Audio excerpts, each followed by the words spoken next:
Агенцијата за електронски комуникации смета дека има простор за трет мобилен оператор во Македонија, но до нив се уште не стигнало писмото за намери.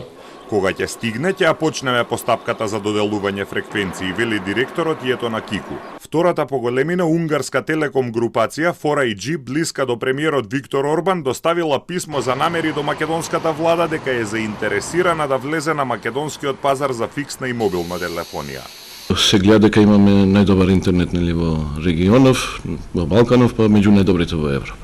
Значи, ние сепак успеавме некако заедно со операторите да имаме добри услуги.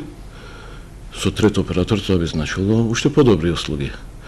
И во тој смисол, окей да има трети, треба да има трети, и најверојатно тоа би значило и намалување на цените. Мислам, чиста економска теорија. Поише конкуренција, помали цени.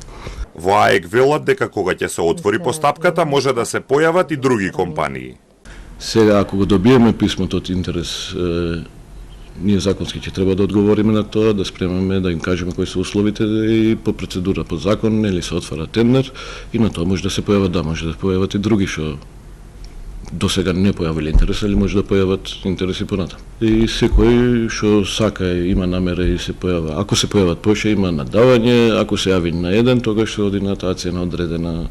Со оглед на тоа што нов мобилен оператор треба да инвестира десетици милиони евра во инфраструктура и да биде трпелив додека да почне да остварува профити, експертите се сомневаат дека цените ќе се намалат. Сепак, земји со слична големина како Македонија имаат по 3 па и по 4 мобилни оператори. Сметам дека има простор за уште еден мрежен мобилен оператор, бидејќи во моментов двата мрежни и 4 виртуелни оператори прават на некој начин дуопол наспроти тоа што треба да биде вистинска конкуренција. Нешто што и самата Европска унија во своите годишни извештаи за напредокот го нотира постојано. Цените нема многу да паднат, бидејќи сепак имаат самите оператори одредени трошоци за инвестиции во својата мрежа, но дека ќе се стабилизира цената на услугите, ќе се стабилизира. Нема да продолжи тој тренд на зголемување постојано што се наметнува со овој вид на дуопол. Во земјава во моментов има 2 мобилни мрежни оператори, T-Mobile и A1, и 4 виртуелни. Сепак, T-Mobile и A1 држат 96% од пазарот на мобилна телефонија.